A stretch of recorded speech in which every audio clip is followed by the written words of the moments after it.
Bismillahir Rahmanir Rahim.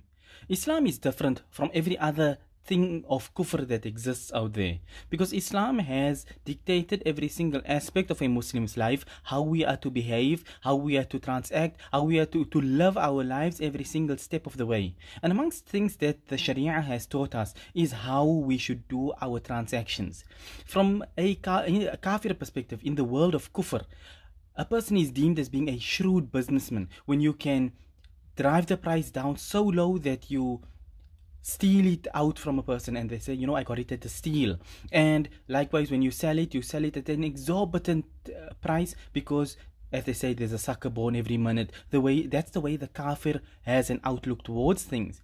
But the deen of Allah is very different, and the deen of Allah and the teachings of the Sharia are so clear cut that Allah has told us in no uncertain terms and warned us about such dealings. There is a surah in the Quran, in the 30th para, Surah Al-Mutaffifin. People read it often, and yet it's something that tends to go over the heads often of people. Allah begins the surah, وَيْلٌ لِلْمُطَفِّفِينَ. Allah says, woe to the mutaffifin. الَّذِينَ إِذَا اكْتَالُوا عَلَى النَّاسِ يَسْتَوْفُونَ. Who are the mutaffifin? Mutaffifin are people who rob on the scales. But in what way? Allah explains it. الَّذِينَ إِذَا اكْتَالُوا عَلى النَّاسِ يَسْتَوْفُونَ. That when a person, you are buying from somebody is dishing out in weight or measure for you, yastawfun, you seek to get the full amount. In other words, if you were to go into a vegetable shop and you're buying a 10 kg bag of potatoes, but the bag is open, and now you want to fill that bag, I must get my full 10 kg's worth. Now you'll throw 2-3 potatoes extra in, it may be 10.1 kg, but you'll take it like that as if it's 10 kg. You rob. And the mutaffifin, the ulama have explained that this is robbing a minute amount. It's such a small amount that it's not something that, you know, people are going to deem you, if you were to come back and complain about it, people will say, hey man, you're being a bit petty about it. It's that low amount. So you are stealing a little amount, an amount which is minute that goes over the head of the next person. So the person thinks, this person is very particular. He makes certain that he gets his full amount's worth. Obviously, if you're selling 10 kg, it should be 10 kg. There's no denying or getting away from that. But what it is that you want to go make certain that you get 110%, so to speak. But then Allah goes further. وَإِذَا كَالُوهُمْ أَوْ وَزَنُوهُمْ يُخْسِرُونَ. On the flip side of the coin, when it comes in your personal business now somebody else comes to buy from you, كَالُوهُمْ أَوْ وَزَنُوهُمْ, you're dealing again in weights and measure, then يُخْسِرُونَ. So now for the next man, you are selling an item. Once again, we give the example of the 10 kg bag of potatoes. Then يُخْسِرُونَ, you give less than the amount. So you take 10 kg bag of potatoes and you take 1-2 potatoes out from there, because maybe you call it your display bag or whatever, but you steal 1-2 potatoes from each bag. You have soon enough potatoes to make another whole 10 kg bag of potatoes. So you have a whole amount extra, which in reality is theft, because you stole a minute amount from each amount to make this whole bag. But nonetheless, so you sell the bag, it's 9.5, 9.7 kg, it's not a 10 kg bag. The man buys it thinking it's 10 kg. A person is not going to travel all the way back to say, look, you gave me 9.5 kg instead of 10. People say, hey man, why are you being so petty? It's a half a kg, it's like 2 potatoes. But the Sharia, the deen of Allah, puts so much emphasis on honesty in trade that Allah has said, وَيْلٌ لِلْمُطَفِّفِينَ, woe to such a person. And the ulama explained that this word wail is so severe that it is like a severe punishment and Jahannam for a person who does this. We're not talking about big amounts. We're talking about a minute, small amount. You are a petty thief, so to speak. You're the petty thief who steal a little bit here and a little bit there. So you steal a little bit from the person when you add extra for yourself, and when you are selling to other people, you steal from them by taking a little bit away. So the ulama have explained that if this is the punishment and the severity that Allah says, and Allah says, أَلَا يَظُنُّ أُولَٰئِكَ أَنَّهُمْ مَبْعُوثُونَ لِيَوْمٍ عَظِيمٍ يَوْمَ يَقُومُ النَّاسُ لِرَبِّ الْعَالَمِينَ, that do these people think that they will not, أَلَا يَظُنُّ أُولَٰئِكَ أَنَّهُمْ مَبْعُوثُونَ, do these people think that they will not be resurrected? ليوم عظيم, for such a great, serious, severe day, meaning the day of Qiyamah. يوم يقوم الناس لرب العالمين. That day when everybody will stand in front of Allah to give reckoning for their deeds. So Allah is drawing a person's attention that for this petty theft, the small amount that people will, it's a little thing.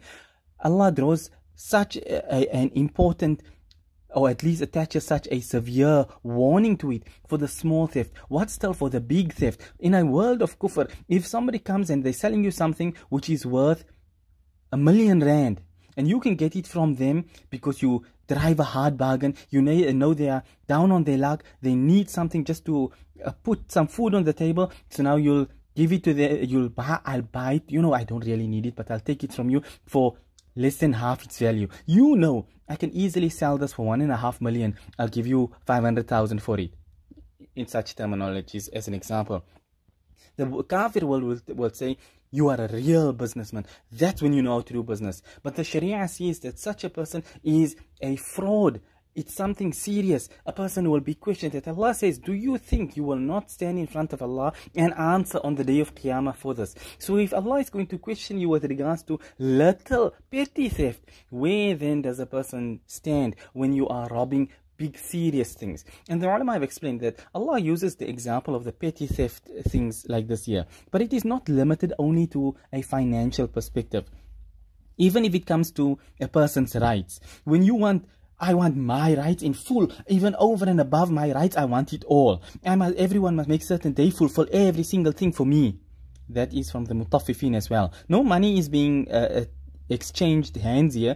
Primarily, obviously, the ayah is referring to the weights and measures and robbing on the scales in that sense. But at the same time, the purport of the ayah, what all is included, is every single other thing. That when Allah condemns the minutest form, then everything which is more serious than that is included as well. So when a person I want my rights.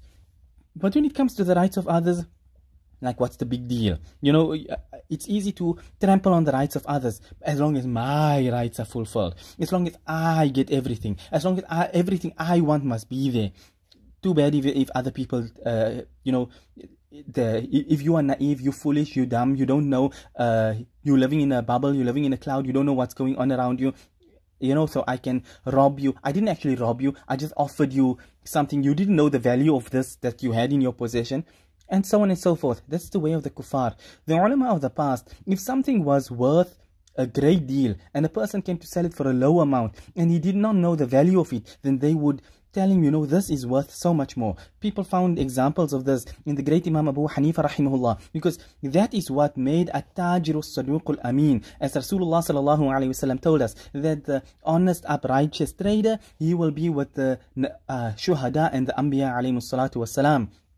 That because it is something so respected from a Shari'i perspective, that you are honest in your tradings. But the kafir world looks upon it as an easy pickings. These people are stupid, they don't know the value of their things. Let's buy it all out from under them and we can add our own big markups and things on it. So as a Muslim, we should look at every single thing, not only from a financial perspective, but from an interpersonal relationship perspective, whether it be in a person's house, whether it be in a person's work, whether it be to people in the street. You want that people must greet you, but you will not greet people. It don't work that way. You can't have one rule for you and another rule for other people. If you want that people must greet you, you must greet them. If you want your rights must be fulfilled, you should fulfill the rights of others. And so it goes with every single thing in life.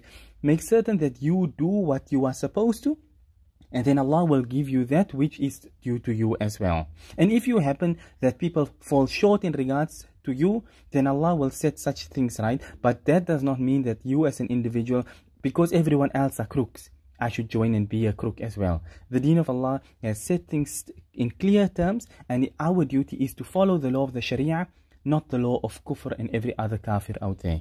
May Allah grant us understanding, and let us be people who live by this deen of Allah in every single aspect of our lives, and save us from being people who would be seen as being mutaffifin, because we want everything for ourselves and we are glad to take the food out of the next person's mouth as long as it puts something in my pocket at the end of the day. Ameen ya Rabbil Alameen. Wa akhiru da'wana anil hamdulillahi Rabbil Alameen.